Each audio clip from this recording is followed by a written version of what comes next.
darles la bienvenida, ¿no? A nombre de la doctora Patti Rosas para el seminario en innovación educativa, liderazgo y literacidad.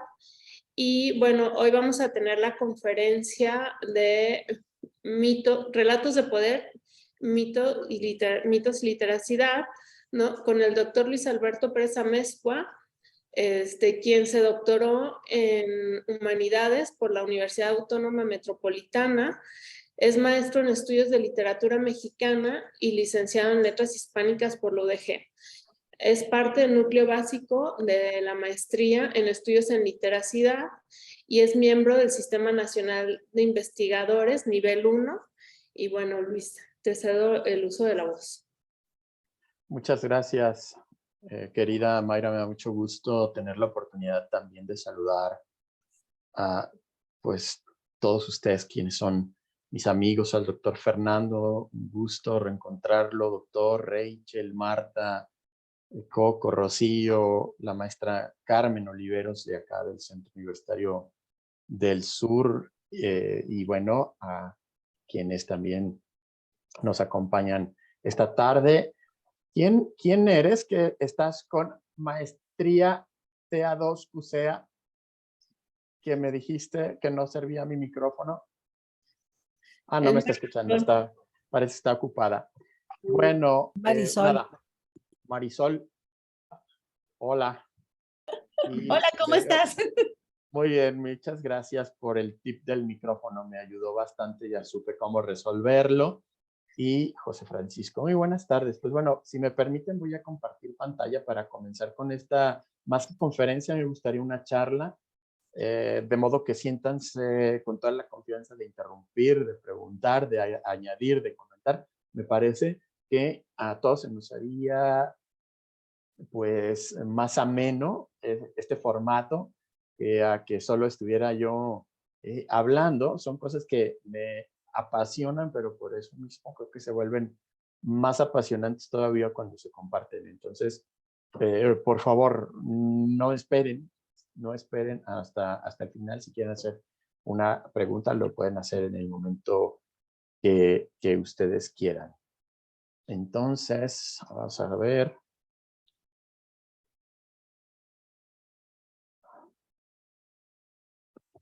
Vamos a ver. Ahí está. ¿Ya se ve la presentación? Sí. Sí, ya se ve. Muy bien, pues la titulé así, como señalaba la doctora Mayra, y como está anotado acá, Relatos de Poder, Mito y Literacidad. Yo soy Luis Alberto Pérez Amezcua, estoy adscrito al Departamento de Artes y Humanidades del Centro Universitario del Sur, acá en Zapotlán. Y pues quiero primero que todo dar las gracias a todos quienes integran el Instituto Transdisciplinar en Literacidad, a la doctora Patti, a la maestra Sandra, a la doctora Mayra, a todos los que lo hacen posible. Déjenme decirles que estoy muy frustrado, no solamente por el micrófono, sino también por esta ley de Murphy que ha operado en mi contra, supongo que porque no soy suficientemente guadalupano, pero déjenme decirles que aquí en esta diapositiva tenía un unicornio, digo, un Pegaso súper bonito, que de alguna manera pues es también ya emblemático del Instituto Transdisciplinar en Literacidad. Muchas diapositivas se perdieron, así que será menos bonita la presentación. Una disculpa, pero espero que a final de cuentas el contenido no se vea tan alterado por esta frustración mía. ¿Por qué relatos de poder y por qué tratar de relacionar el mito con la literacidad? Bueno, yo desde que empecé mi proyecto para hacer mi doctorado, estaba muy interesado en los efectos que podía tener el mito en la comunicación literaria en particular. Mi tesis analizaba cómo tres diferentes escritores mexicanos reelaboraron los mitos y cómo en esta reelaboración, pues las historias originales cobraban nuevos sentidos y nuevos significados, si se permite la expresión, a la luz del nuevo contexto histórico en el que estos textos literarios eran escritos, que era más o menos hace 100 años, en los años 20 del siglo pasado.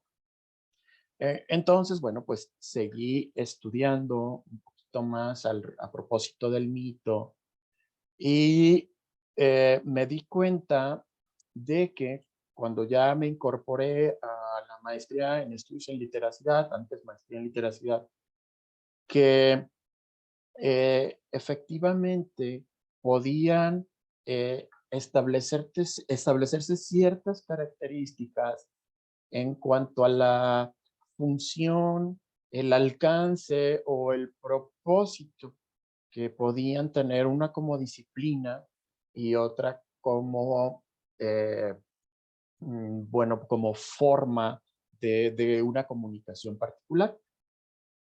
Y Relatos de Poder es uno de los libros, el cuarto, de una saga que escribió Carlos Castaneda en los años 70, bueno, 60, luego se publicaron en los 70 y fueron muy exitosos estos libros que comienzan con el que está situado aquí a la izquierda, las enseñanzas de Don Juan, que me sorprendió encontrar con un prólogo de Octavio Paz, porque precisamente son una serie de libros que relatan las supuestas, enseñanzas, las relaciones que se establecieron entre un antropólogo gringo, Carlos Castaneda, y un brujo yaqui llamado Don Juan Matus, en Sonora, en el desierto de Sonora. Ahí Don Juan le enseñó a Carlos cómo convertirse en un brujo, utilizando para eso, bueno, digamos, para su entrenamiento, ciertas plantas alucinógenas como los hongos, o la psilocibe mexicana, la ayahuasca o hierba del diablo, y otra cosa por ahí llamada lumito. El caso es que cuando yo estaba en la secundaria y tuve contacto con estos libros, yo me aluciné. Eh, Eran tan interesante, no lo veía desde luego desde el punto de vista académico, simplemente como de un lector adolescente que tenía en las manos historias que hablaban de realidades distintas, de realidades más espirituales, de la existencia además de una especie de ética o de conducta que podían llevar, pues digamos también a la práctica del bien, ¿no? A final de cuentas, se trataba de brujería que de alguna manera convocaba a, a una práctica estricta, a una disciplina que no necesariamente tenía connotaciones peyorativas o vinculadas con la maldad o el mal. Eh, entonces, estas historias también involucraban algo que seguramente todos nosotros hemos escuchado, el término de Nahual. Esta historia que habla de que ciertos brujos, ciertas personas son capaces de transformarse en un animal, ¿no? El nahualismo, que es de alguna manera, pues, uno de los temas que reflejan el sincretismo en la cultura mexicana, que, bueno, pues por supuesto que luego la conquista empieza a mezclar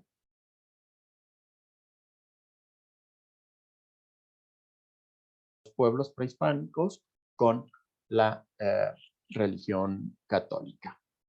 Entonces, me parece que el hablar del mito como un relato de poder tiene mucho sentido. Voy a tratarlo de explicar a continuación.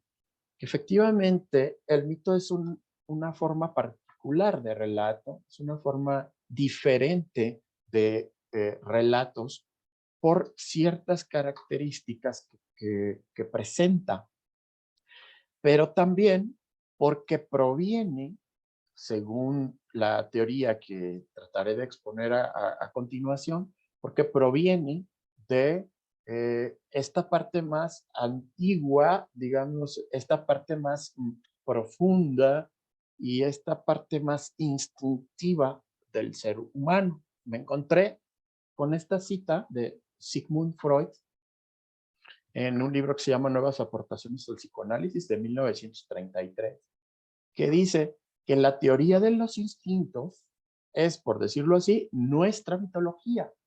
Los instintos son seres míticos, magnus en su indeterminación.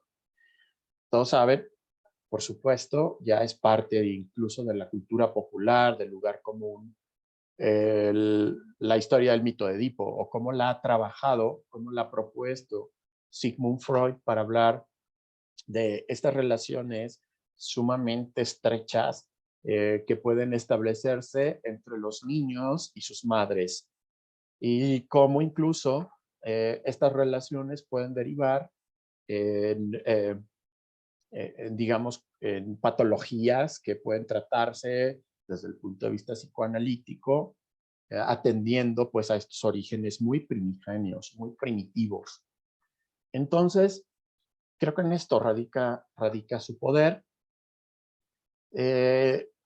La teoría de la mitocrítica, digamos que es con la que yo estudié y estudio algunos textos literarios y algunos otros textos culturales, pues es desarrollada ya en los años 60 por un filósofo francés que se llama Gilbert Durand, que escribe como tesis doctoral las estructuras antropológicas del imaginario, en donde él afirma que es posible hacer una arquetipología de esta función del ser humano que de alguna manera es la que también nos distingue de otras especies, la capacidad de imaginar, de fabular, de proyectar en el tiempo, de eh, recordar y rememorar para reformular la realidad del presente, etcétera. Y esta teoría va a ser progresivamente desarrollada, en algunos momentos precisada, en otros también corregida, y va pues, a desarrollarse pues, a través del libro que aparece en medio, La imaginación simbólica, y va a encontrar una aplicación en el libro que tenemos a la derecha de la mitocrítica al mitoanálisis, figuras míticas y aspectos de la obra. Para Durand, pues el mito va a ser una elaboración en palabras de aquello que todos los seres humanos compartimos en toda época y en toda cultura. Es decir, de aquello que antropológicamente nos une, de esas inquietudes profundas que, bueno, insisto, permiten que existan relatos parecidos aquí, como en China, como en Sudáfrica, como en diferentes partes del mundo, porque son de alguna manera esa expresión de esa inquietud. Con Jung, por ejemplo, pues vamos a hablar concretamente de su teoría del inconsciente colectivo, una teoría que se basa también en el concepto de arquetipo. Jung tiene una obra que se llama precisamente así, Arquetipos e Inconsciente Colectivo, donde se explica esta teoría que retoma Durand junto con otras como de Gaston Bachelard para hacer esta propuesta. En las estructuras antropológicas del imaginario, Durand expone lo importante que fue para él conocer los trabajos de la fisiología de un ruso, así como Pavlov. Este se llama Bekhterev, Vladimir Bekhterev, que en aquellos tiempos exponía que los seres humanos tenemos reflejos que son dominantes reflejos que se imponen a otros reflejos. Estoy hablando de fisiología. Y el reflejo que a lo mejor más conocemos es ese famoso de con un martillito darle a la rodilla en un punto específico para ver si la pierna se estira. Ese es un reflejo. Sin embargo, ante la presencia de, o digamos, el estímulo que provoque uno de los reflejos dominantes, todos los otros reflejos en el cuerpo humano son inhibidos, es decir, no se presentan. Primero es comer, porque ser cristiano, dice el dicho, pues acá es, por ejemplo, primero comer, o primero reproducirse, o primero evitar una caída que se active el reflejo de la rodilla con el martillito. ¿Sí? Son prioritarios. Voy a hacer un paréntesis porque esto a mí me parece sumamente relevante. El hecho que esté conectado a la manera en la que nuestro cuerpo responde este planteamiento teórico me parece de la más alta importancia. Una de las cosas que en algún momento quiero hacer, pero obviamente por su carácter interdisciplinar, por su carácter incluso médico, etcétera, es difícil, pero es actualizar esta teoría para saber verdaderamente, desde el punto de vista, por ejemplo, de las neurociencias, cuáles son estos estímulos, cuáles son estos reflejos, cuáles son estas partes del cuerpo humano que de alguna manera determinan la manera en la que respondemos a nuestro entorno de una manera imaginaria. Porque todos estos procesos de simbolización que por ahí están anunciados en esta diapositiva como desprendidos de dos diferentes regímenes de la imagen, están vinculados con eso, ¿no? En algún, para decirlo muy rapidísimamente, el reflejo dominante de la posición o de la postura determinará unas respuestas diurnas en donde privan valores de separación, que son, bueno, todas estas formas a través como a través del logos, vamos a tratar de combatir, por eso está la estructura heroica, vamos a tratar de combatir aquellas inquietudes del ser humano que Durant clasifica como los temporales, concretamente la muerte. ¿Cómo respondemos imaginariamente ante la idea, ante la certeza, ante la seguridad de la muerte? Todos en algún momento nos hemos dado cuenta de eso, lo hemos experimentado y todos respondemos de manera diferente a esta certeza, ¿no?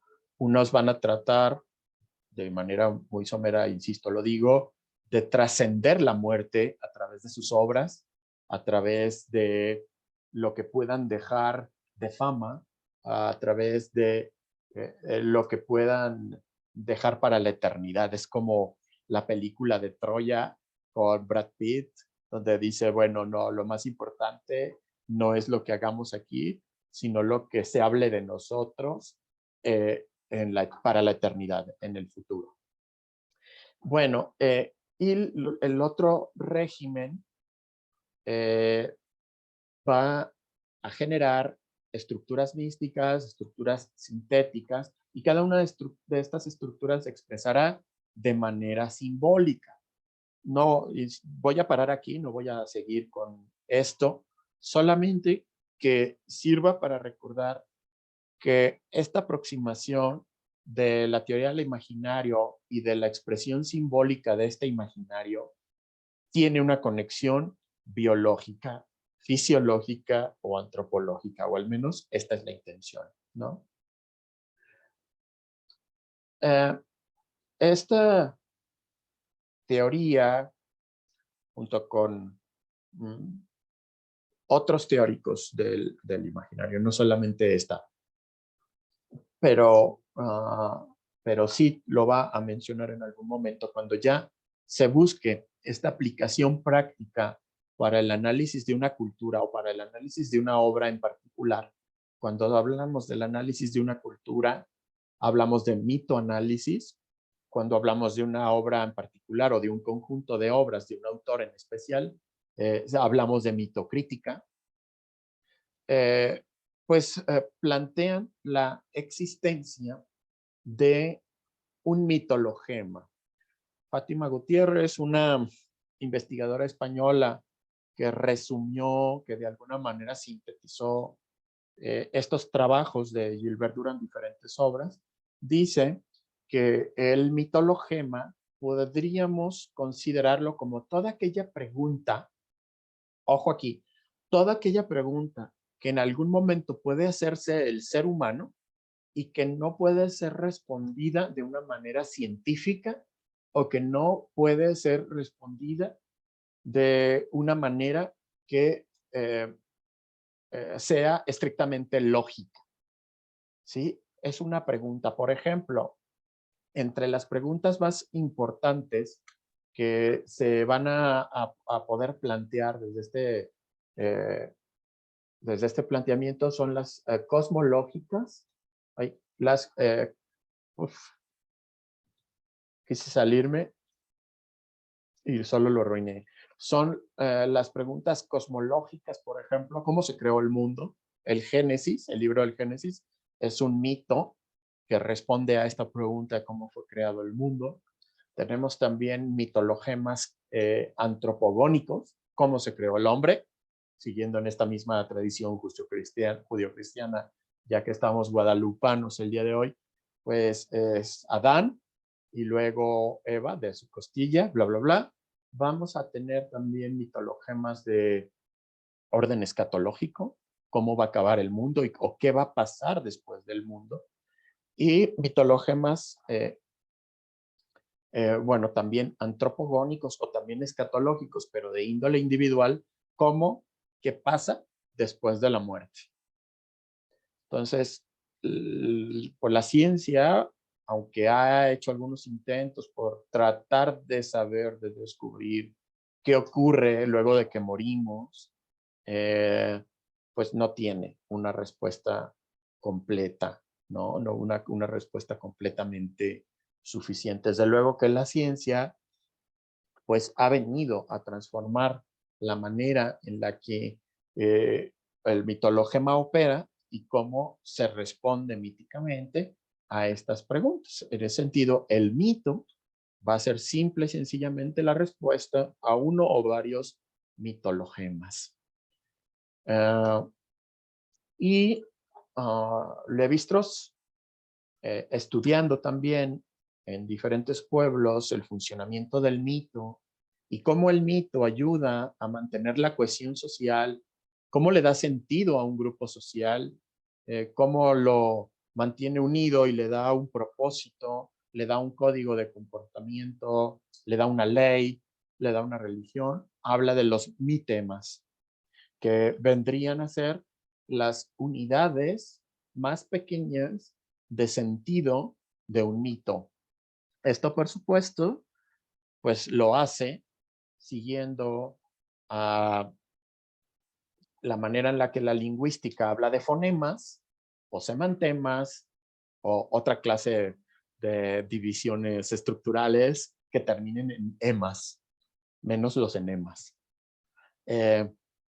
Entonces, un ejemplo que vamos a encontrar de un análisis levi-straussiano de un mito, ya mencionábamos el de Edipo con Freud, Levi-Strauss va a darse cuenta de que un mito en todas sus diferentes secuencias expositivas se repite en sus mitemas. Por ejemplo, aquí nosotros podemos ver organizados en columnas diferentes mitemas de diferentes momentos del mito de Edipo. Y hacer un análisis como este nos permite encontrar las redundancias, las cosas que se repiten. Por ejemplo, en la columna 3 vemos como la parte fantástica del mito de Edipo, en donde Cadmos mata al dragón del mismo modo en que Edipo mata o vence a la esfinge.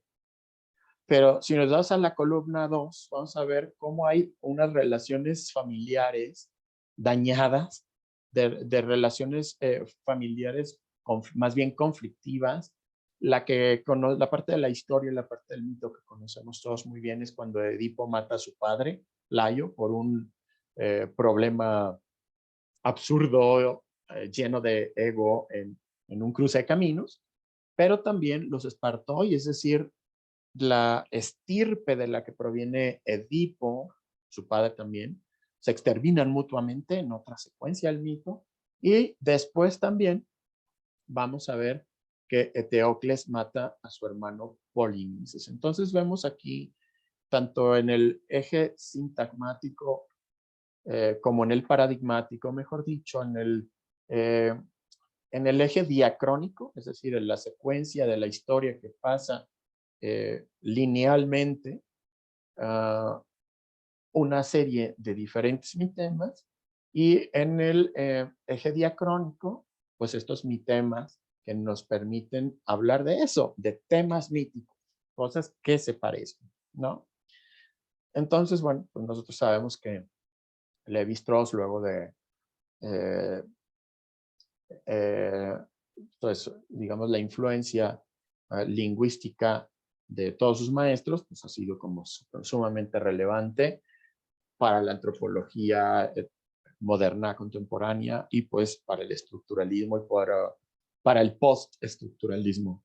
Ahora opera un poco diferente, ¿no? Con las teorías postmodernas y bla, bla, bla, que son difíciles de aprender, pero de todos modos pues, son bases que permiten aproximaciones también más complejas a fenómenos humanos desde esta perspectiva del mito como aglutinador social.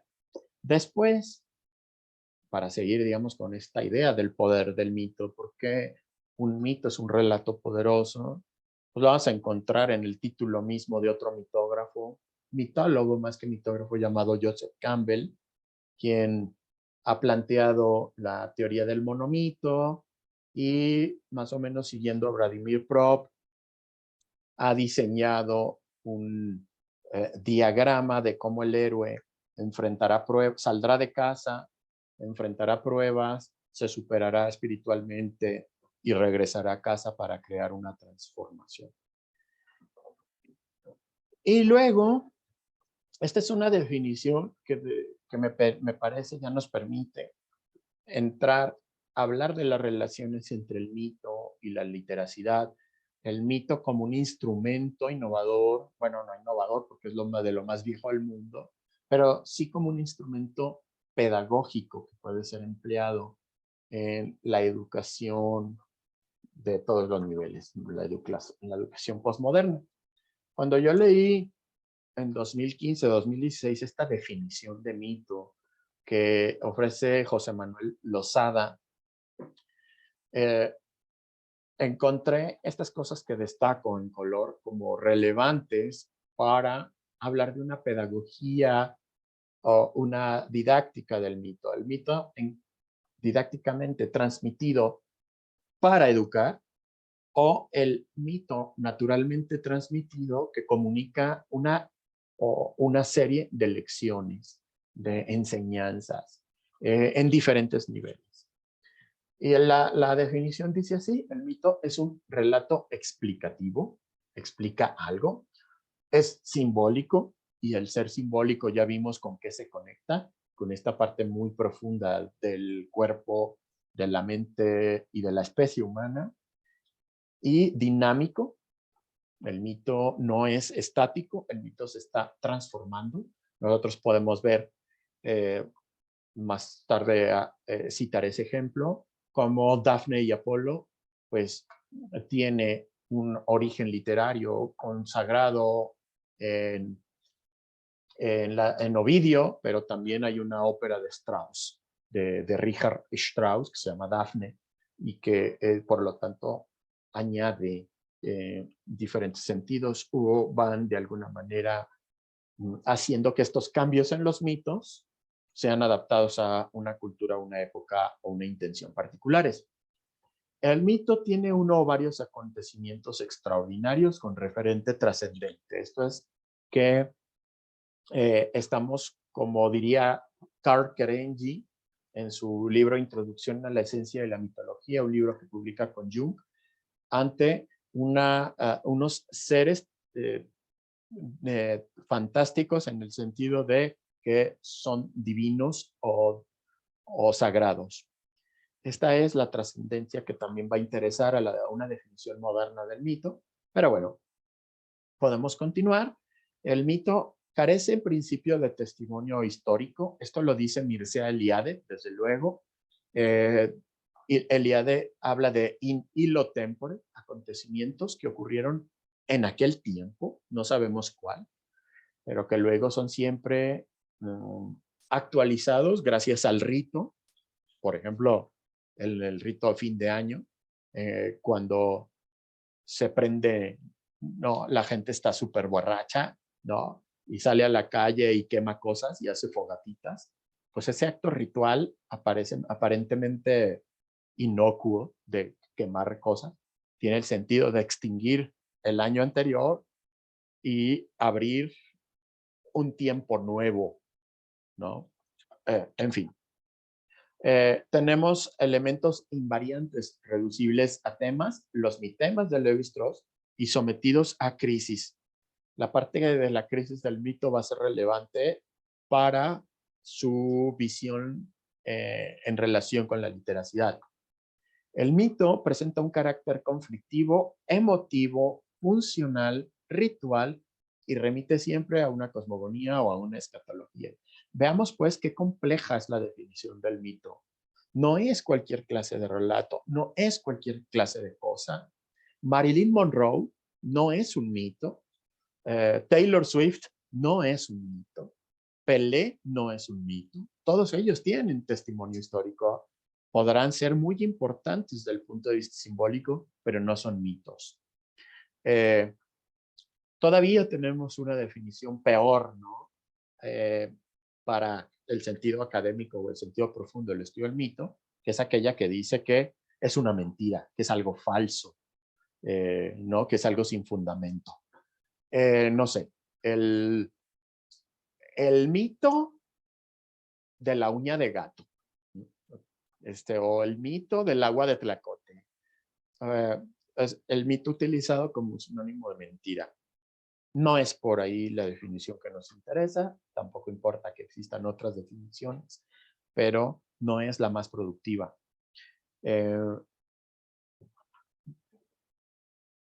Voy a continuar. Ahora sí, ya entrando directamente a esta relación. ¿Qué podemos hacer o en qué se parece el mito con esta intención educativa, innovadora que persigue la literacidad? Primero, pues que es un relato, es una historia. En ese sentido, nosotros hablando de fuegos nuevos en fin de año, pues tenemos también la imagen probablemente común de un grupo de individuos reunidos en torno a una fogata, escuchando al chamán o al sabio del pueblo contar historias. Es importante. El mito tiene un origen oral, después va a ser recuperado, va a ser reelaborado de manera oral por generaciones y en algún momento va a ser recuperado o asentado en versiones literarias, en escrito. Cambia de modelo, cambia de modalidad de la oral a la escrita. Aquí es importante también saber aprovechar estas dimensiones del relato mítico. Y bueno, en este sentido, la importancia de la narración para educar, creo que todos la conocemos.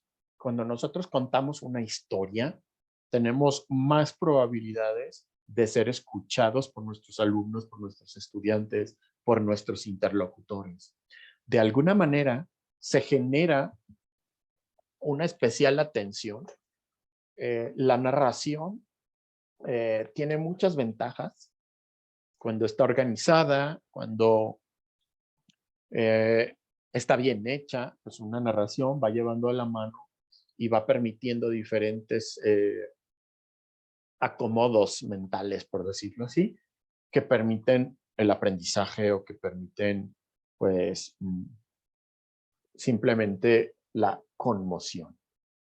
En este sentido, pues yo quiero aprovechar para contarles que la tesis que nuestro exalumno Alan Miguel Valdivia Cornejo hizo, titulada Cómo hacer cosas con relatos, la narrativa como motor de literacidad, pues es ejemplar.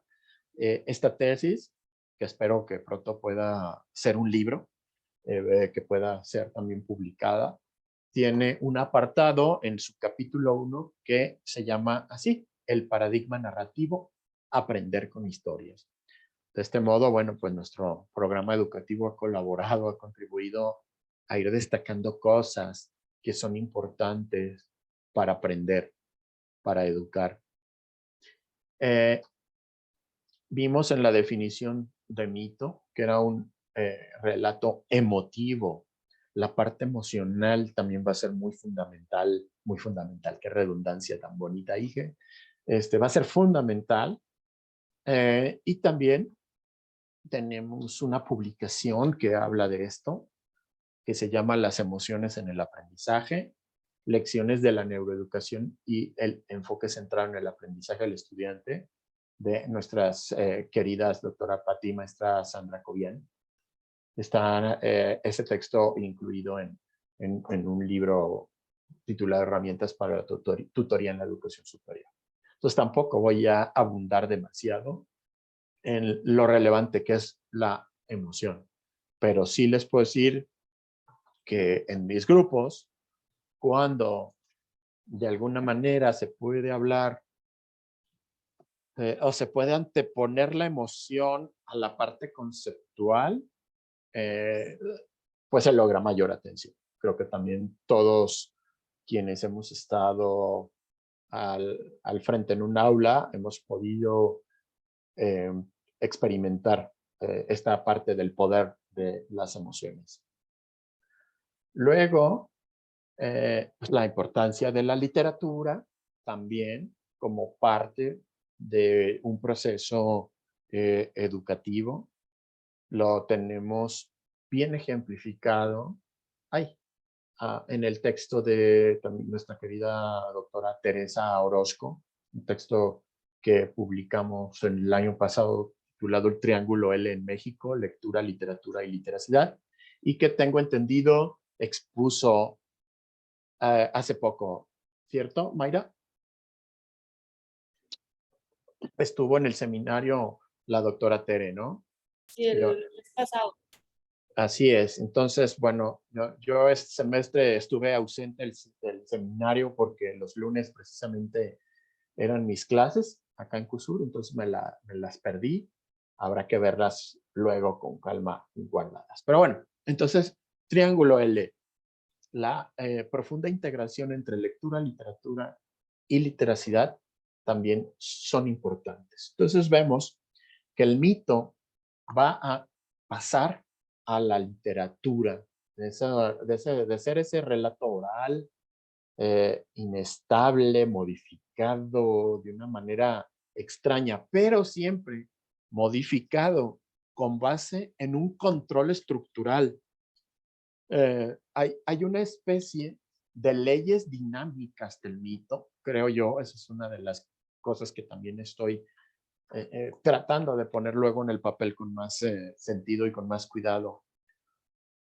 Hay cierta orientación imaginaria que no puede ser alterada, que de alguna manera se controla, ¿no? Es decir, el mito puede ser modificado, pero no puede cambiar de estructura de una manera tan fácil, y menos puede cambiar de un régimen a otro, de un régimen imaginario a otro. Cuando esto ocurre, la historia no funciona. Y entonces, de manera casi natural, opera como una especie de control o corrección de los relatos míticos. Pero los que pasan bien, los que pasan a la literatura, son espectaculares. ¿Alguien reconoce esta imagen?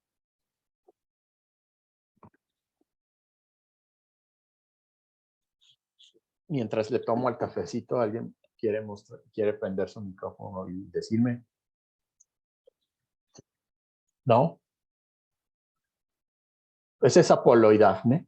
A la izquierda tenemos este dios luminoso, ahí con su aljaba y sus flechas, persiguiendo una señorita que parece como torearlo, como toreándolo, ¿no? Así de, oh, órale, ¿no? Este es una representación en pintura del mito de Apolo y Dafne, que recoge Ovidio en sus famosas Metamorfosis. Si me permiten, voy a leer, siempre hay que compartir las historias que a uno le entusiasman, para platicarles de cómo este mito, canalizando emociones, aprovechando la efectividad del paradigma narrativo y la belleza, digamos, el carácter estético de la literatura, pues comunica esto que parece algo profundo. Ya me dirán qué piensan. Leo, Apolo y Dafne. El primer amor de Febo, es decir, Apolo, Febo, Apolo, fue Dafne, la hija de Peneo, un amor que no produjo el ignorante azar, sino la cruel ira de Cupido. A este, a poco el Delio, soberbio por la victoria sobre el reptil, le había visto doblar el arco con la cuerda tensa y le dijo: ¿qué haces, niño lascivo, con armas de valientes? Tal armamento cuadra a mis hombros, a mí, que soy capaz de inferir heridas certeras a una fiera o a un enemigo, y que acabo de abatir a Pitón, la que abarcaba tantas yugadas con su vientre pestífero, hinchada por mis innúmeras saetas. Conténtate tú con excitar con tu antorcha no sé qué amoríos, y no te adueñes de glorias que son mías. El hijo de Venus respondió: sea que tu arco, Febo, atraviese todas las cosas, pero el mío a ti, y como todos los animales son inferiores a la divinidad, así tu gloria es inferior a la mía. Así habló, y batiendo las alas, se elevó raudo por los aires para detenerse en la umbrosa fortaleza del Parnaso. De su saetífera aljaba sacó 2 dardos de efectos diferentes. El uno hace huir al amor, el otro lo produce. Repito, el uno hace huir al amor, el otro lo produce. El que lo produce es de oro y brilla en su afilada punta. El que lo hace huir es romo y tiene plomo bajo la caña. El dios lo clavó en la ninfa, pero con el otro hirió la médula de Apolo tras atravesar sus huesos. Al punto, el uno se enamora, la otra huye del nombre de amor, disfrutando con los escondites de los otos y los despojos de las fieras capturadas. Ahí me detengo en la historia. Ahora se los voy a platicar, así como suelo platicárselos a los alumnos, ¿no? O la cosa del barrio. Fíjense que se trata de uno de los dioses más importantes, Apolo, hijo de Zeus, creador de la lira, de la poesía. Y como dice ahí el del texto, fue el que con su arco y su flecha derrotó a este enorme monstruo en forma de serpiente, que es la serpiente Pitón. Desde luego que ahí hay un simbolismo importante. La figura simbólica de la serpiente es universal y cobra diferentes sentidos, pero es muy importante. No me voy a ir por ahí. Simplemente es lo apolíneo derrotando no a lo dionisíaco, pero sí a lo tónico, a lo primitivo, a lo no civilizado. Total, que cuando Apolo ve a Cupido, le dice, ¿tú por qué estás con un arquito? ¿No? Imagínense al Cupido, forma de niño, con su arquito chiquito y Apolo burlándose de él. Y le dice, deja esas armas que son para los hombres, déjalas, niño, eso no es para ti. Y dice Cupido, sí, pues ahí te va, carnal. La flecha de oro para ti, para que te enamores. Y la flecha de hierro a Dafne para que no se enamore. Y empieza una persecución. Apolo pretendiendo a Dafne, y Dafne, que por más que sea hermoso, el dios, luminoso, por más que sea rico, por más que sea lo que quieran y gusten que puede ser un dios, dice no. Es el poder de Cupido. Pues pide Dafne que no le alcance este dios, no quiere caer en sus brazos, quiere conservar su castidad. Y entonces su respuesta, su petición es escuchada y se transforma en un árbol. Ese árbol, el laurel, con el que luego van a premiar a la gente en los Juegos Olímpicos y en las competencias literarias y todo, ¿no? La corona de laurel tiene su origen en la conexión con Apolo. Aquí podemos ver a Dafne convertida, en cómo empieza a convertirse en el laurel. Bueno, también acá, si pudiéramos ver la imagen completa, veríamos sus brazos convirtiéndose en ramas de laurel. La manera en la que en la que Ovidio describe la transformación de Dafne en laurel también es fantástica. Por tiempo no lo voy a hacer, pero aquí ya vemos una escultura de Bernin, donde vemos a Dafne también transformándose, todas sus piernas en raíces, sus pies en raíces, su cuerpo en tronco, sus brazos en ramas, su pelo en ramas, en follaje, ¿no? Bueno, hasta aquí la historia de Apolo y Dafne, quien sí quiere y quien no quiere.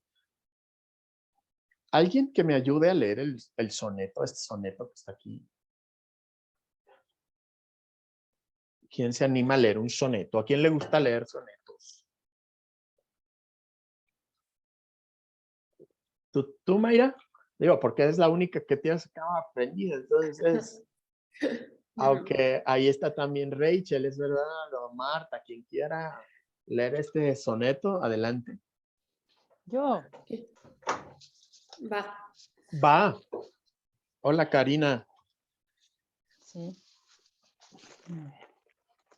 Dice, Feliciano me adora y le aborrezco. Lizardo me aborrece y yo le adoro. ¿Por qué? ¿Por quién no me apetece ingrato lloro? Y al que me llora tierno no apetezco. A quien más me desadora, el alma ofrezco, y a quien me ofrece víctimas, desadoro. Desprecio al que enriquece mi decoro, y al que hace desprecios, enriquezco.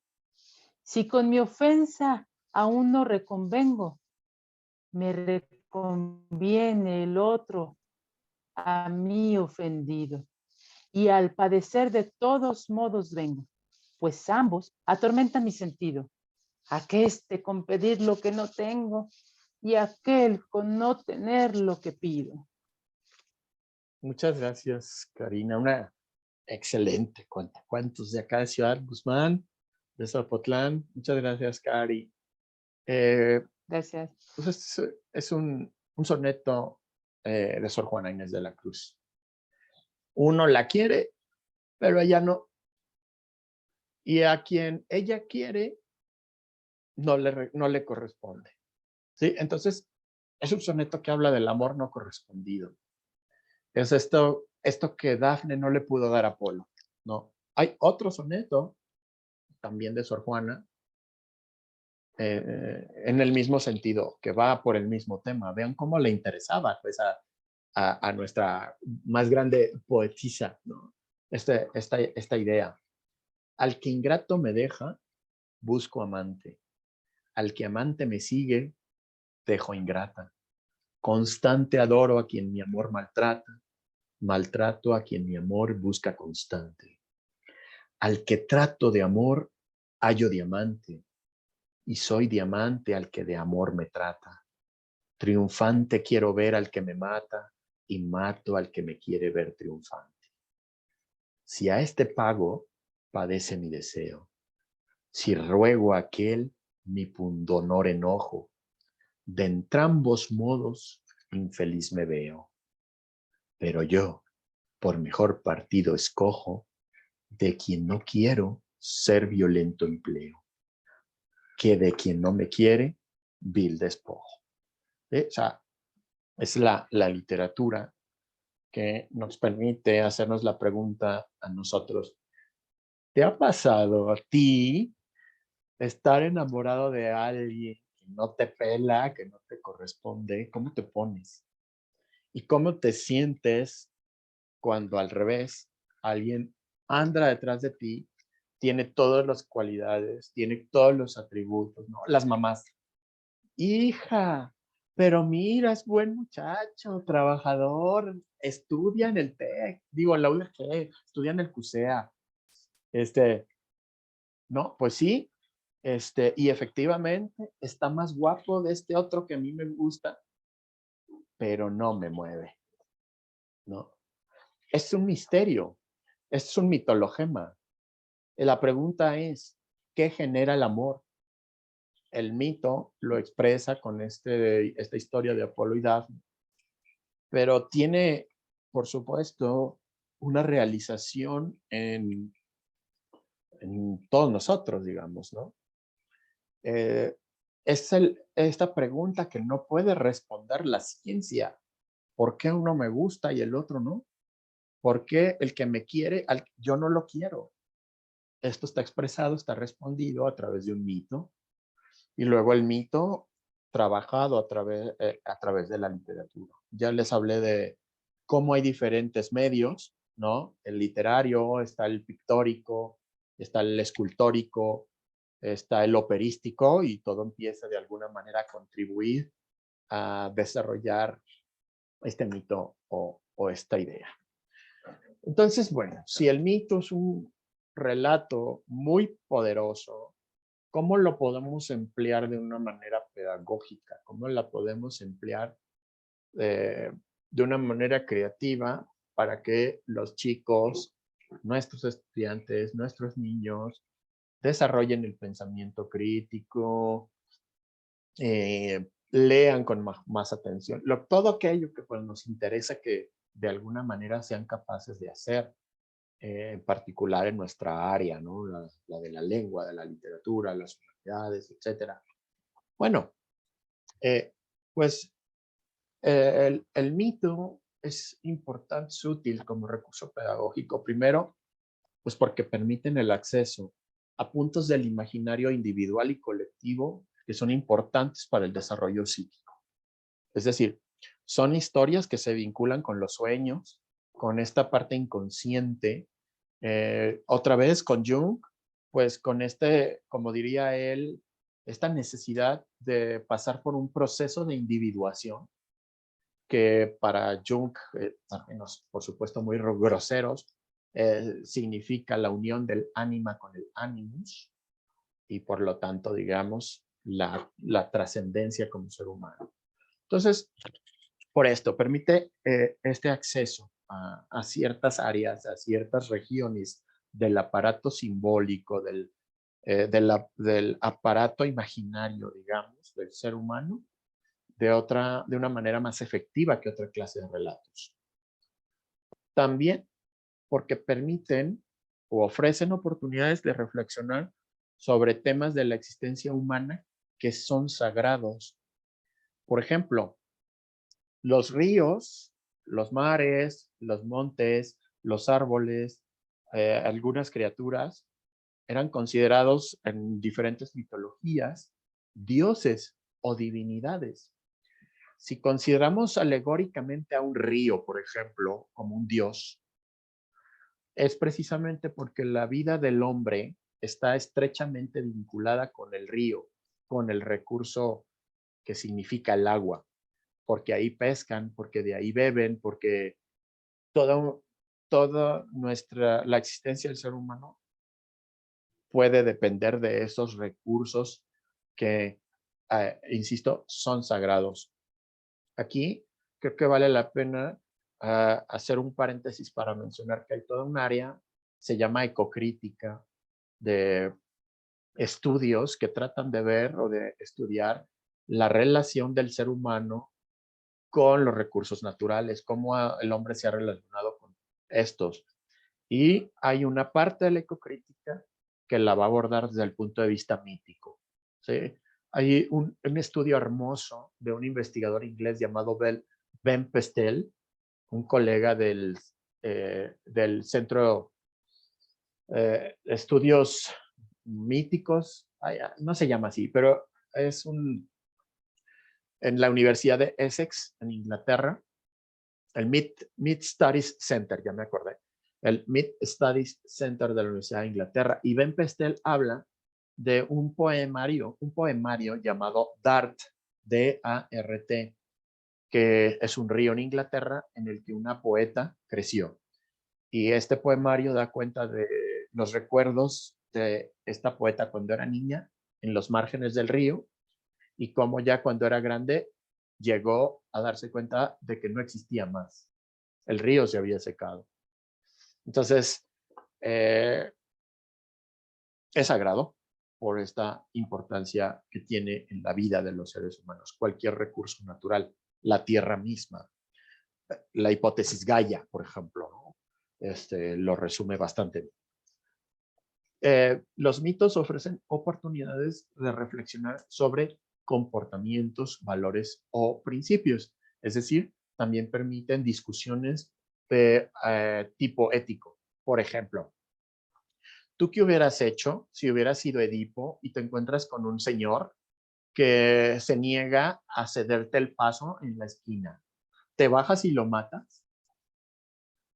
¿Cuáles son las consecuencias que puede haber si tú te bajas y matas a una persona por una cuestión de tráfico? ¿Sí? Estamos trasladando, ¿no? Esta posibilidad de hacer diferentes debates, ¿no? Incluso sobre historias tan, vamos a decir, probablemente cercanas como la atracción o el rechazo amorosos. Luego, los mitos ayudan a desarrollar la capacidad de pensar mediante imágenes. Por supuesto, son de carácter altamente simbólico. El símbolo se canaliza de una manera imaginaria. No hay una conexión estrechamente lógica. No hay una relación uno a uno. Más bien, no hay relaciones de identidad. El mito es uno de esos relatos, de esas historias, que permite actuar con lógicas diferentes a la aristotélica, en donde, por ejemplo, A es diferente a B. No es igual a B. Pues en el mito sí. O para decirlo de otra manera, el mito admite el gris, en donde otras lógicas solo admiten el negro y el blanco. O entre el sí y el no, con esto me acuerdo de Julio Cortázar, en su Rayuela dice, entre el sí y el no, ¿cuántos quizás? Bueno, pues el mito permite los quizás. ¿Sí? No es una lógica binaria así de rigurosa como la sería la del logos. Aquí prima el mitos, no el logos. Bueno, entonces, por eso, el pensamiento mediante imágenes, y ya vemos, o ya sabemos, la importancia que tiene la educación con un trabajo fuertemente vinculado con, con las imágenes, con otros niveles de comunicación lingüística y con otros lenguajes. ¿no? Nosotros ya no podemos pensar una educación en donde no haya imágenes, porque es, digamos, el lenguaje que hablan los chicos, los niños. Y finalmente, pues pueden ser utilizados los mitos como recurso pedagógico porque motivan la creatividad, porque rompen con las estructuras lógicas, temporales y espaciales. Esto es más o menos como lo que decía yo hace rato. Y un ejemplo, tal vez, también otra vez grosero, podría ser el de el ave fénix.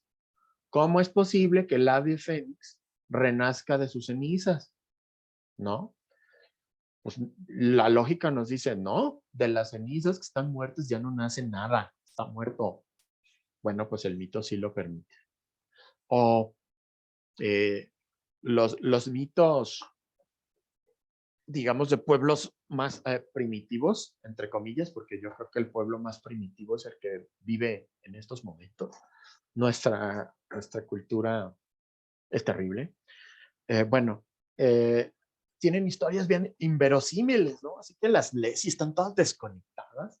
Pues bueno, tienen su propia lógica, es una lógica interna inherente a cada mito, pero que rompe con estas estructuras a las que estamos tradicionalmente enfrentados en una educación tradicional, formativa, etcétera, ¿no? Bueno, esas son algunas de las razones que permiten conectar, creo yo, al mito y a la literacidad. Estas son algunas ideas que he tomado de estos libros de Angélica Sátiro, que ha hecho para el proyecto, ¿cómo se llama? Se me fue ahorita su nombre, ahorita vuelve o ahorita lo encuentro, pero aquí están, ¿no? Físico. Se llama Jugar a pensar con mitos, guías para educadores, e incluye pues muchas actividades y muchas dimensiones, por ejemplo, la ética, la ecológica, etcétera, y sugiere acciones para hablar de este otro, el de Juanita y los mitos. Es de los pocos intentos que yo he visto de aplicar de una manera educativa el poder del mito. Yo creo que todavía se puede emplear de una manera más radical, aprovechando los otros medios, ¿no? Videos, series, películas, etcétera. Esas cosas que ocurren en el streaming, incluso en redes sociales, es decir, los mitos en otros medios, en otras modalidades.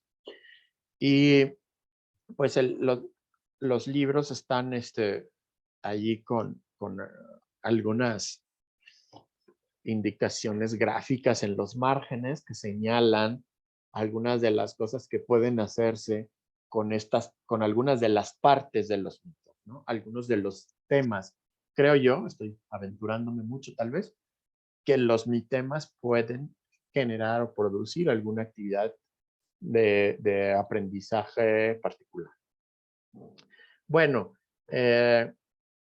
hay otros libros de este mismo proyecto, ahora les digo, proyecto Noria, el proyecto Noria se llama, que es pues una intención de crear productos y de educar de una manera lúdica. Proyecto Noria tiene otros libros como Juanita y las leyendas y las historias, es otro tipo particular, pero bueno, más o menos es el mismo principio. Entonces, el mito como relato de poder tan importante en mi adolescencia, ha encontrado, eh, ya con esto cierro, una relaboración bien interesante en la narrativa gráfica, gracias a un maestro de narrativa gráfica, MNG, se llama Edgar Clement, que escribió Operación Bolívar y otra serie de relatos. Actualmente está escribiendo un juego de RPG que se llama Nahual, y que Francisco Hagenbeck, un escritor mexicano que ha muerto hace poco, desarrolló en su libro El diablo me obligó, de la que surgió la serie Diablero, que está en Netflix. Pero esta es otra historia. A final de cuentas, don Juan Matus ha seguido o ha trascendido la parte de nuestra época New Age, que esto ha sido etiquetado como literatura New Age, para llegar a nosotros de otras maneras diferentes, para hablarnos de cómo el ser humano, a final de cuentas, actúa por muchas cosas que no son lógicas, pero sí por cosas que están en su imaginario, en su, digamos, en su manera de concebir una realidad que lo trasciende. Creo que es importante hablar de estos relatos de poder porque nos hablan de las cosas que son valiosas, como la vida humana. Y creo que una de los principales problemas que enfrentamos en México con desapariciones, con asesinatos, con una violencia exagerada, se debe a que esta parte que considera a la vida sagrada, no porque lo diga uno de los 10 mandamientos, no matarás, sino porque es sagrada, porque dependemos de la colectividad, ha sido desatendida. Entonces, creo que incluso los relatos míticos son urgentes, pues para transformar la realidad que ha perdido el valor de lo sagrado, el valor divino de la vida humana. Muchas gracias por su atención. Si alguien quiere compartir, comentar o preguntar algo, pues estoy a sus órdenes. También está ahí mi correo, casi todos lo tienen o lo pueden encontrar con mucha facilidad, pero es perez.mezcua@cusur.udg.mx. Muchas gracias. Muchas gracias al doctor Luis por su ponencia y por lo que nos ha compartido. No sé si alguien tiene algún comentario. Marisol ya está levantando la manita. ¿Alguien más? Bueno, si quieres de una vez, Marisol. Bueno, es que, ¿sabes? A mí me gustó esa parte cuando dices que los mitos no son mentiras, ¿no? Entonces, mucho escuchas, ¿no? Que el mito, mito igual a mentira, más en los jóvenes, ¿no? O sea, es que ese es un mito, ese es un mito. Entonces, desde ahí ¿cómo podríamos como cambiar o profundizar en ese concepto? O sea, para que la gente entienda que realmente los mitos sí existieron, no es que sean mentiras. ¿Cómo podríamos trabajar esa parte, Luis? ¿Tú cómo lo verías? Es que lo veo desde el punto de estudiantes, de cambiarles como ese concepto. Bueno, está súper difícil, ¿no? Es como cuando los chicos dicen que algo es épico. Epic fail, ¿no? Yo creo que a final de cuentas no es tan grave. Siempre y cuando haya como el espacio para explicar lo que efectivamente es un mito en el sentido de un relato valioso, ¿no? Hay una frase que a mí me gusta mucho. Ay, ¿cómo va? Que dice algo así como, estos relatos, estos hechos no ocurrieron nunca, pero son siempre. Estos hechos no ocurrieron nunca, pero son siempre. Para destacar, digamos, diría Levi-Strauss, la permanencia o la perenidad del mito, o sea, que siempre está. Yo creo que no vamos a poder como combatir la parte de la mentira, sino pues con una aproximación así de, ¿sabes qué? Mira, ahí te va, los mitos también son esto. Pero no pasa nada, creo yo, desde el punto de vista ya académico, ya pedagógico. Pero fíjate que, ahora que lo dices, en la comunidad académica sí es importante la aclaración. Una colega en algún momento me dijo, oye, hay que hacer algo juntos, me late a mí también, así como que hablar lo de la mitología. ¿Por qué no hablamos de los mitos mexicanos, de la historia mexicana? Entonces ahí de entrada yo le dije, sí, luego lo vemos. pero yo sabía que no era algo que a mí me interesara. ¿Por qué? Porque el mito no está vinculado con la historia, ya lo decíamos.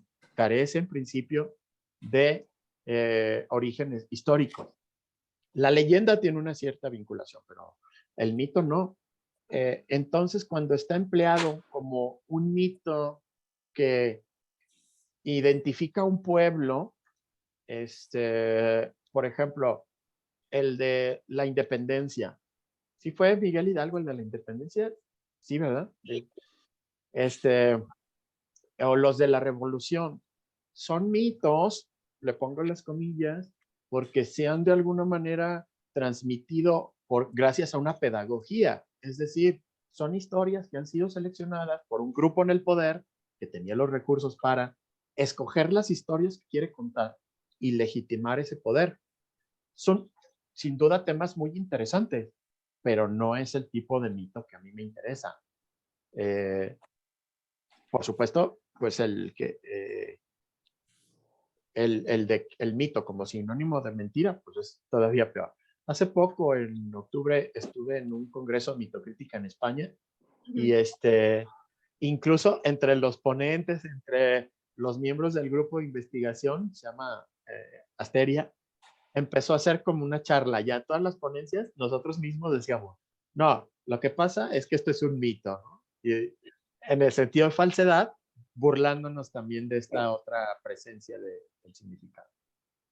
Sería todo. Muchas gracias, muy interesante. No, al contrario, gracias a ustedes. Muchas gracias, Luis. Bueno, antes de pasar la palabra, voy a leer lo que dejó el maestro Alfredo Ortega, ¿no? Una agradecida felicitación al maestro zapotlense Luis Pérez Amezcua.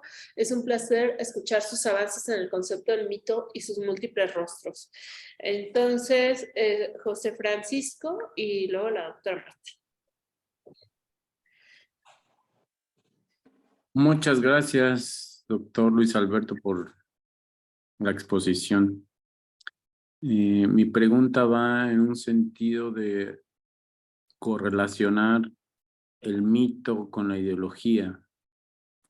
Ya no tanto mito, rito y religión, más con la ideología en la que la vemos comúnmente, justamente como ahora, ¿no? Un 12 de septiembre, un 12 de diciembre, e ir a venerar a la Virgen de Guadalupe, ¿no?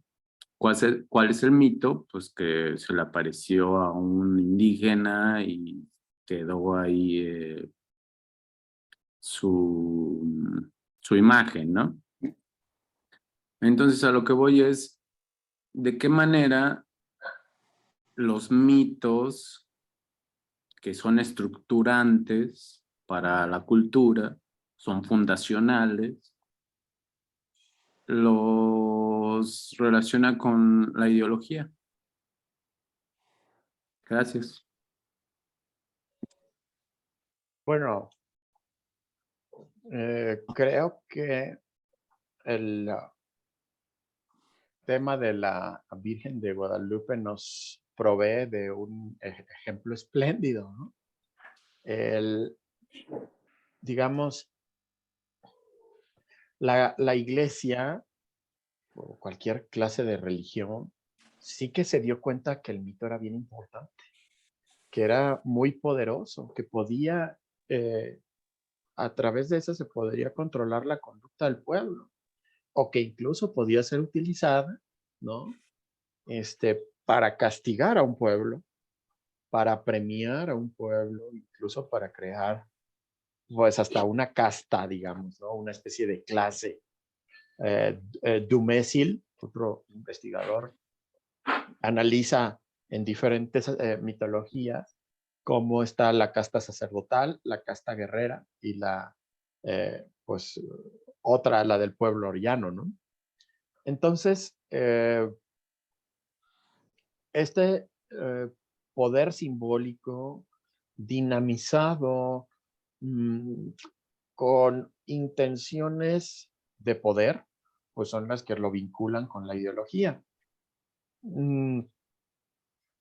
A ver, pensando como en los mitos mitos fundadores,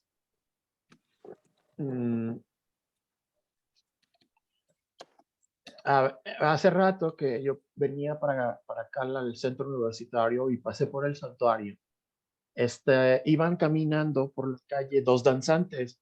Por acá en Zapotlán tenemos pues muchos danzantes que para ciertos festejos, especialmente para el de Señor San José en octubre, se congregan. Entonces iban con sus atuendos en donde se veía en el, ¿cómo se llama? Tipo mashtlata o calzón, a un Quetzalcóatl. Dices, gracias a ti, Marisol, hasta luego. ¿Qué tiene que ver Quetzalcóatl con la Virgen de Guadalupe? ¿Cómo llegó a ser parte de este ritual, esta presencia prehispánica? Y creo que es esa manera que tienen los mitos de resistir a la ideología. Es decir, la parte prehispánica de alguna manera ahí se está expresando simbólicamente, pero está en pleno choque, en estricto sentido, o estaría en pleno choque con la religión católica, que lo consideraría, eventualmente lo hizo, pagano. Entonces, Oye, ¿no crees que más bien sería sincretismo en vez de claro, romper? O sea, no chocan, sino que se adaptan y, por ejemplo, se me fue el nombre de la deidad mesoamericana que le dieron a la Virgen de Guadalupe. bueno, pues estaba vinculada con Coatlicue también, o con Tonantzin, nuestra gran madre.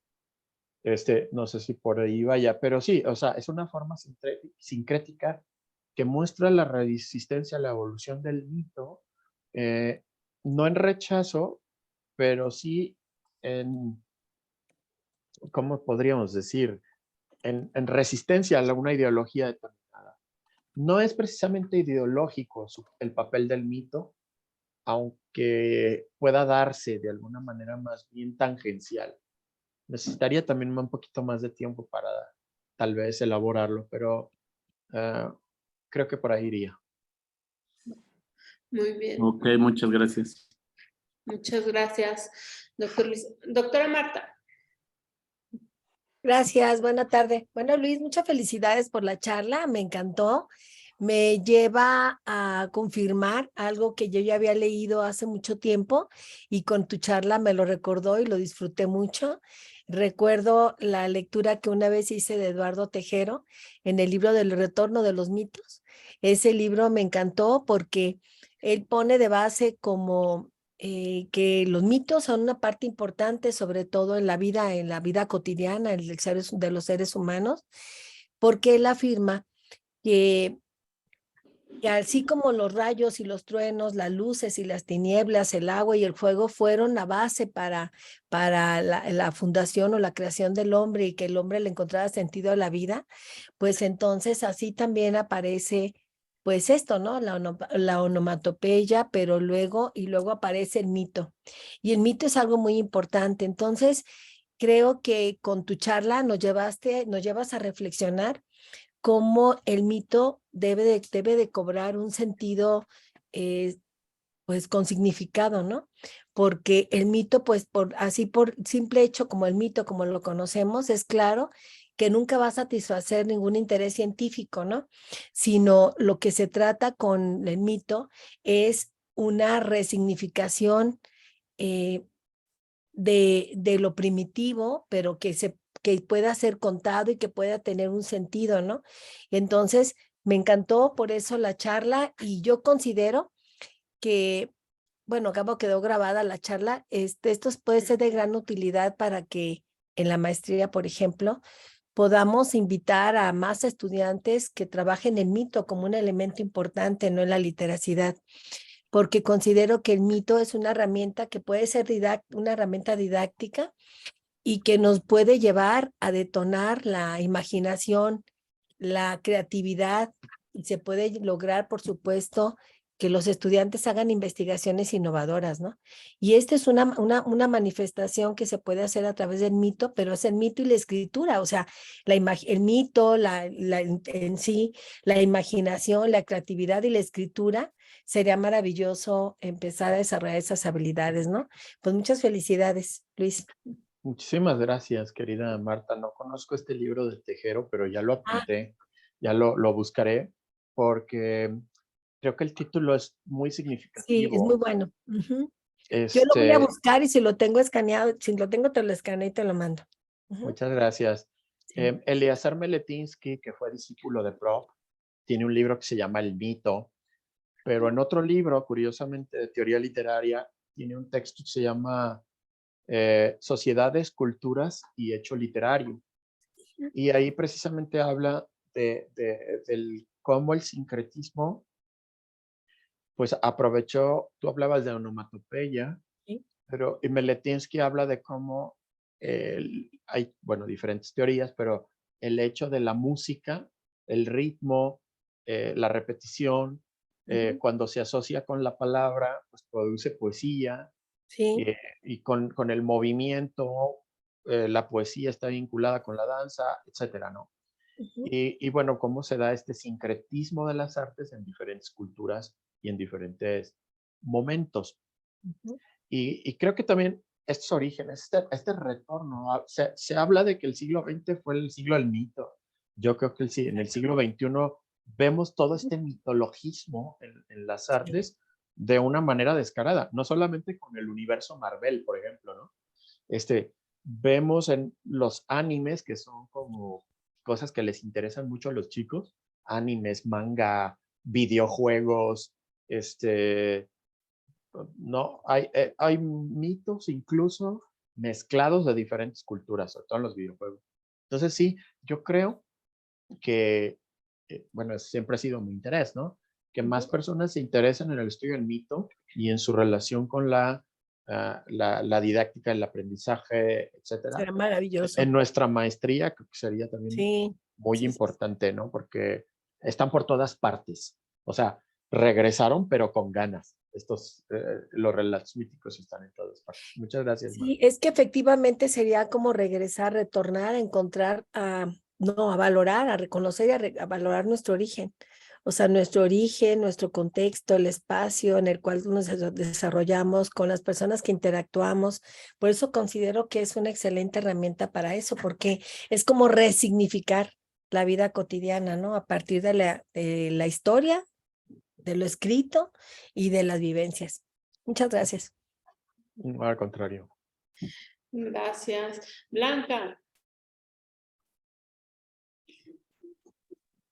Gracias.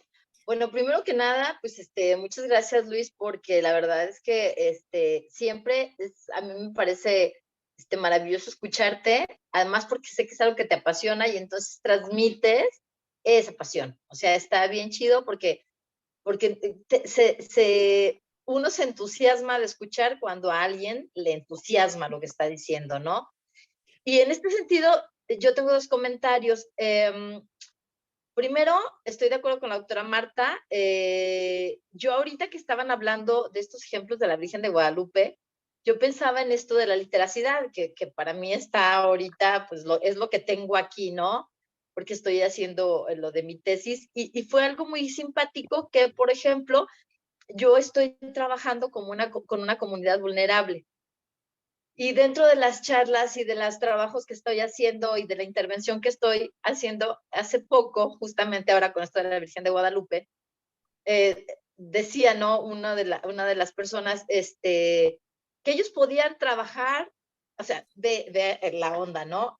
Ellos podían trabajar hasta el Viernes Santo si querían, pero nunca el día de la Virgencita de Guadalupe, Claro que porque no. los mexicanos somos guadalupanos. Entonces, ahí es cuando te das cuenta de cómo los mitos pueden llegar a formar, inclusive, pueden llegar a ser una parte tan importante, tan, así como tan de columna vertebral en el comportamiento de algunas comunidades. Y yo, por ejemplo, allá en la comunidad de cristeros lo veo muy claro, que ellos, hoy fue así como de, sí, ya sabemos que es lunes, ya sabemos que nos tocaba trabajar, pero no lo vamos a hacer, porque eso además les da este robustecimiento como comunidad, ¿no? El que todos hacen los altares, y entonces te das cuenta de cómo el mito, lo que decía ahorita la doctora Marta, cómo estos mitos también nos ayudan a nosotros, por ejemplo, en la literacidad, a mí desde la literacidad, a leer un poco mejor este entorno, a tratar de saber hasta por dónde puedes intervenir con ellos, y te das cuenta de cómo estas ideas pueden llegar a ser, a tener tanta injerencia en su comportamiento, ¿no? Claro, Yo sí. estaba pensando, por ejemplo, cuando a mí me decían esto de que pues, no, es que yo lo que sea, pero la virgencita no. Y entonces yo decía, bueno, ¿qué tanto podría entonces intervenir o influir el que en algún momento alguien les hable o los manipule a través de esto de la virgencita, ¿no? Y así como ese mito, buscar lo que decían ahorita, ¿no? Buscar hasta dónde, en dónde más puede tener cierta injerencia, ¿no? Este tipo de cosas. Y en segundo lugar, yo estoy muy agradecida porque efectivamente, ahora que nos estabas tú diciendo lo de lo que es el mito, que justamente es quitar eso, ¿no? De esto no es más que un mito, o sea, como empezar a limpiar lo que es la imagen del mito, precisamente, para saber cómo llegar, o cómo utilizarlo en algún momento. Yo soy cuentacuentos, dentro de ser actriz, soy cuentacuentos, esa es una de mis fuertes, y entonces yo me doy cuenta de que les gusta escuchar tú decías esto de que los mitos son por transmisión oral, ¿no? Que es esta onda más como de irlos platicando. Y yo me doy cuenta de que a la gente le gusta, y entonces a lo mejor yo cuando estabas tú platicando incluso que decías frases como bien interesantes, yo pensaba en esta posibilidad de utilizar los mitos, sí de manera didáctica, pero también hasta en esta onda lúdica, pero que empiecen a crearse, es realmente un mito, que dejemos eso de que es la mentira, de que es solamente, esto no va a pasar, sino que realmente se empiece a entender lo que es un mito y la importancia que puede tener en nuestro aprendizaje y en nuestro desarrollo como personas, ¿no? Porque sí es muy interesante. Entonces, bueno, pues esos eran mis comentarios. Sí. Ahí está. Muchas gracias, Rocío. Sí, son pues determinantes de nuestro comportamiento, sin duda, no se diga los religiosos, ¿no? Pero creo que también pueden ser utilizados de una manera productiva para generar resiliencia en ciertas comunidades vulnerables, en ciertos niños. Yo voy a aprovechar para agradecer a mi colega y amiga Carmen Oliveros, quien hace un comentario en el chat. Dice que si pienso realizar algún libro para fomentar la lectura con mitos. Cuando fui profesora de educación media, sin duda los mitos eran los relatos favoritos de mis alumnos. Entonces, ahí empata un poquito con lo que tú dices, ¿no? Que has notado cómo cuando cuentas, pues generan atención, una particular atención. Y pues tengo por ahí un proyecto, a ver si luego les puedo dar la noticia cuando sea oficial, que sí trata de trabajar esta parte de pues identificar como los imaginarios en comunidades vulnerables, trabajar con historias, mitos, pero como actualizados, digamos, a ese contexto en particular, para que se pueda hablar de ciertos temas que pueden ayudarles a canalizar o gestionar un poquito más esas emociones que les genera su entorno. Pero bueno, no sé si eso vaya a acabar en un libro, probablemente sí, pero pues a mediano plazo. Y entonces, claro, yo creo que los cuentacuentos también, que lo han sentido, pueden trabajar de una manera directa con este tipo de historias como para poner a prueba la hipótesis, ¿no? A ver qué pasa si escogemos ciertos relatos en vez de otros y hacer como esa especie de comparación. Mira, hay un amigo, no había, hay, es brasileño, se llama Gertruendel de Camargo, y a él le gustan mucho las neurociencias también. Y decía, yo quiero hacer una investigación en donde le pongamos unos cables en el cerebro a las personas y veamos qué pasa en sus cerebros cuando les cuentas un mito y cuando le cuentas cualquier otra clase de historia. Porque no es lo mismo que tú le cuentes un mito a alguien que le cuentes una noticia o una crónica de un concierto de rock, que puede ser muy interesante, pero no es un mito. ¿Cómo reacciona el cerebro? ¿Hay diferencias o no? A mí me parece pues, bien interesante. Yo creo que sí las habrá. Ya, pero bueno, son cosas que a lo mejor podemos trabajar con el doctor Rodrigo, ¿no? Pero es pues un proyecto de investigación de más largo alcance. Entonces, sí, desde la mitocrítica, comportamientos, desde la difusión cultural artística, la promoción de la lectura, el mito que tiene muchas ventajas y que es lo suficientemente flexible como para pues, ayudar a trabajar esta parte social. Muchas gracias, doctor Luis. Doctora Rachel. Gracias, gracias. Bueno, primero felicitar al doctor Luis. Un gusto saludarte y escucharte, estimado amigo, me da muchísimo gusto. Y me viene a la mente cómo a través del tiempo, esas narraciones que tú nos has llevado por la historia, con eso que nos diste información sobre el mito, cómo surge y demás, me viene a la mente cómo lo utilizamos, porque digo utilizamos por parte de una sociedad, en diferentes ámbitos. Por ejemplo, ahorita yo recordaba los mitos de mis abuelas respecto a la comida, de los médicos y cómo cada cultura se va apropiando. Entonces tenemos una gran riqueza con los mitos. Yo creo que esa es una herramienta muy, muy importante para poderse trabajar nuevamente con los jóvenes que están todavía en edad de poderlo trabajar e inclusive sondear y conocer cuáles son los mitos que conoces, cómo los llevas a cabo. O sea, las abuelitas de no bañes al bebé casi unos 40 días, no tires el ombligo, bueno, cosas así, que esos mitos que tú nos has estado hablando, o sea, a través de esa narrativa que tú nos comentas, cómo se recupera desde los orígenes del lenguaje simbólico que se lleva a cabo, pero cómo lo apropiamos en la actualidad en la sociedad común, sobre todo en las comunidades que tenemos con más arraigo.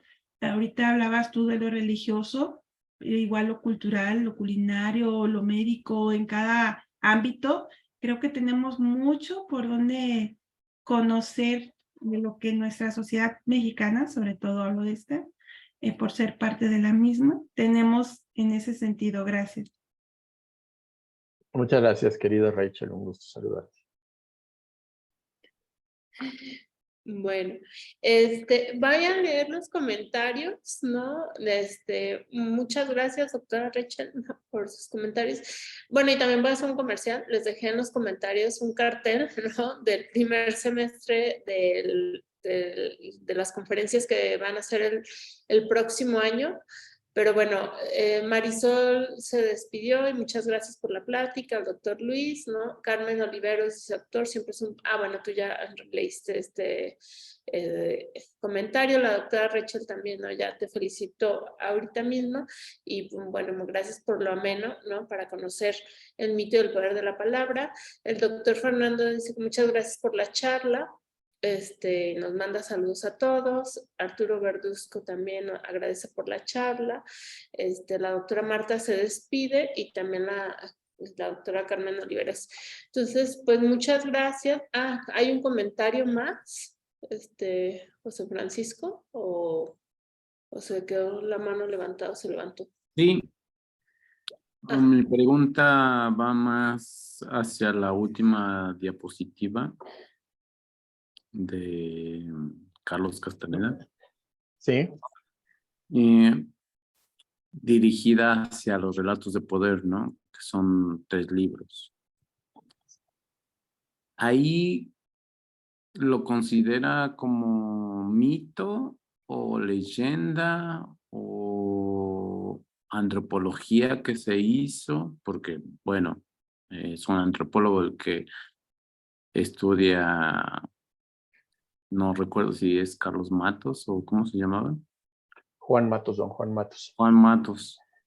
Entonces, Perdón, Francisco, te voy a tener que interrumpir. Me disculpo porque tengo que ir a recoger a mi hijo, sale del inglés en 10 minutos. Entonces voy a tratar de contestarte muy rápido. Gracias. Eso son una serie de 4 libros en su primera fase, luego hay más, pero hay mitos implícitos en las son novelas, para mí son novelas, son historias muy interesantes que hablan sobre, por ejemplo, sobre el mito del Nahual, si es que podemos considerarlo como mito, no es una historia propiamente dicha. Pero yo te invitaría a que sí te eches un clavado por lo menos en el primer libro, para que más o menos vieras cómo está la cosa. Y pues yo creo que no hay mejor manera que esa de conocerla, ¿no? Discúlpame de verdad, pero si quieres luego podemos seguir platicando o nos echamos una llamadita si nos ponemos de acuerdo por correo. ¿Te parece? Claro que sí, muchas gracias. Sí, he leído los 3 libros nada más. Muy bien. Y bueno, pues también soy antropólogo, entonces por eso esas preguntas tan Bueno. incidentes. Muy Pero bien. bueno, muchas gracias. No, al contrario, y una disculpa otra vez. Bueno, pues muchas gracias al doctor Luis, ¿no?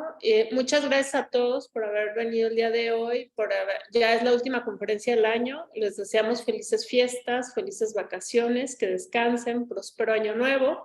Y bueno, nos vemos el próximo año, ¿no? En estas conferencias, todos invitados y bueno, en redes sociales también estaremos ahí, ¿no? Publicitando.